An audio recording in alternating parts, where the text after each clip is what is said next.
How the economics and everything works is something which the architects and designers will have to look in. But if you can make it a mandate, then maybe half the problem of the world, including of our own spaces, would be solved. Because when you have a mandate, you follow the rules and you keep a vision of green spaces and clean spaces and stuff. You could have easy to maintain plants depending on the weather. Say for example, if you're living in the hill stations, then probably ferns and bamboo is easy, gladulas is easy, whatever is easy, tulips is easy. If you're living in a city, a cosmopolitan place like Delhi, whatever works during the season.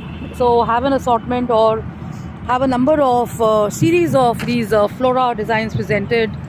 And of course, when you go towards Gurgaon or you're in the malls and stuff, many of us see that showrooms are exorbitantly set up, and the smaller ones, they already have greenery and everything. So make it a mandate so that we can also get over and tackle this issue of pollution and everything over the years and stuff.